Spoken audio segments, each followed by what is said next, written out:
क्या बगावत? जोरो और बाकी सभी प्रोफेसर की बात सुनकर हैरान थे।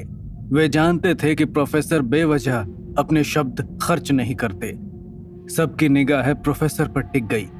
प्रोफेसर ने यह ध्यान दिया। वे अपनी जगह से उठे, एक गहरी सांस ली और बोलना शुरू किया।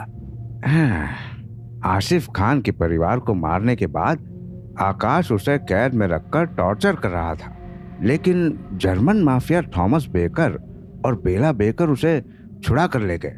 थॉमस बेकर का नाम सुनकर जोरो को कुछ याद आया। हाँ निधि, ये वही है जिन्होंने हम पर हमला किया था। लेकिन जर्मन माफिया आसिफ को बचा क्यों रही है?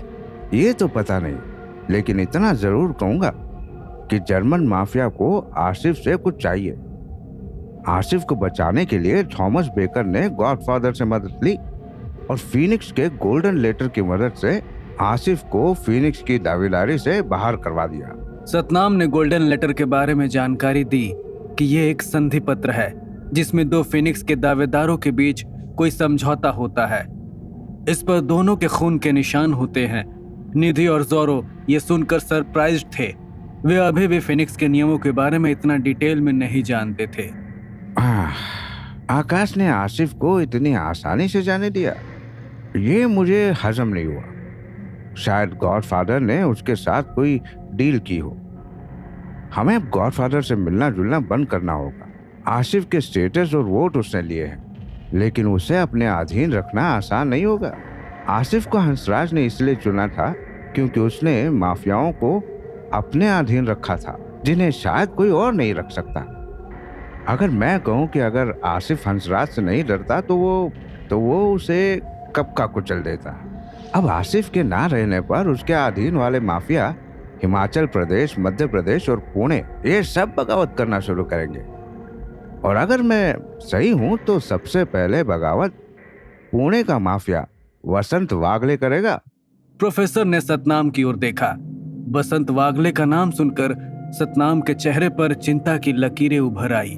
प्रोफेसर ने उसके कंधे पर हाथ रखा। इतना भी टेंशन मत लो, वो आकाश के खिलाफ होगा, हमारे नहीं।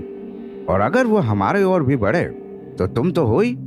तुमने पहले भी बीबी वागले को हराया है। सतनाम बुरी तरह चौंक गया। ये बात उसने कभी हंसराज को भी नहीं बताई थी, तो प्रोफेसर को कैसे पता चली? क्या? लेकिन आपको ये सब बातें कहां से पता चलती हैं प्रोफेसर? ये बात तो कोई नहीं जानता कि मैंने वसंत वागले को हराया था, क्योंकि तब मैं हंसराज जी के लिए काम नहीं करता था। मुझे तो ये भी पता है कि निधि ने 7th स्टैंडर्ड में फेल होने के बाद अपने टीचर को पैसे खिलाकर पास होने की मार्कशीट बनवाई थी, और उस वक्त उसका क्रश स्कूल कैप्टन, जिसे हम सब हेड बॉय कहते हैं, विशाल था। ये सुनकर निधि का मुंह खुला का खुला रह गया।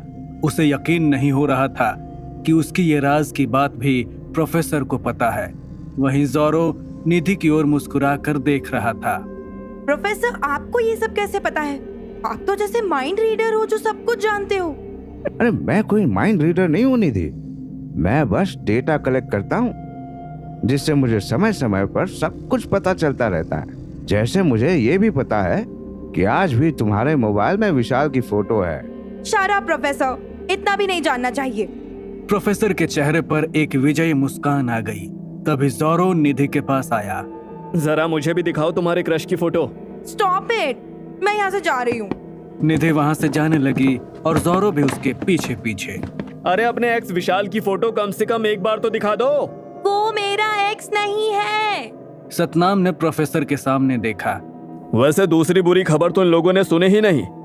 बताइए ना कि दूसरी बुरी खबर क्या है?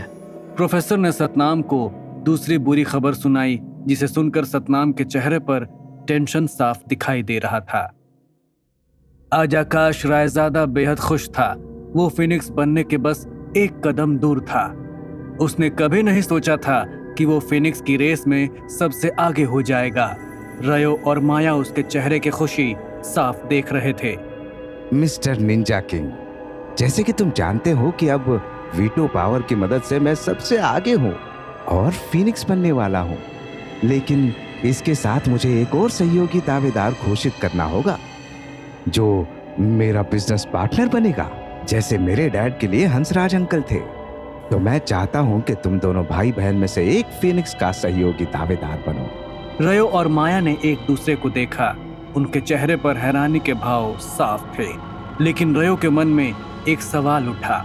लेकिन आप अंजलि मैडम को भी अपना सहयोगी दावेदार बना सकते हैं, उन्हें बुरा नहीं लगेगा?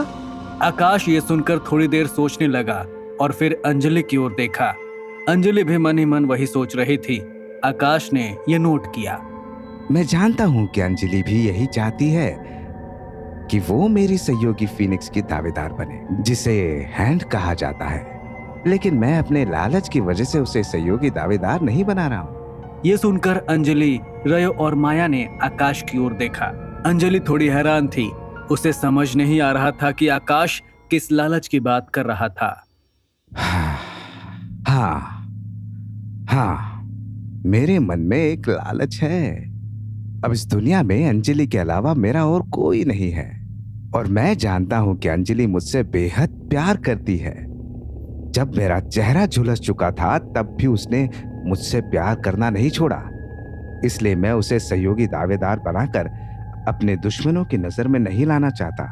ये मेरी कमजोरी बन चुकी है और मैं इसे खोना नहीं चाहता, बल्कि मैं इससे शादी करके अपनी बीवी बनाकर सबके नजरों से बचाकर रखना चाहता हूं। इसीलिए मैंने तुम्हें फीनिक्स का सहयोगी दावेदार बनाने का फैसला किया है। ये सुनते ही अंजलि अपनी जगह से उठी और आकाश के पास आई। वो आकाश की गोद में बैठ गई। ये देखकर रयो और माया ने शर्माते हुए अपनी नजरें झुका ली। अंजलि ने आकाश के जले हुए होठों पर एक लंबा किस किया। अंजलि, मिस्टर आकाश रायजादा, क्या तुम मुझसे शादी करोगे?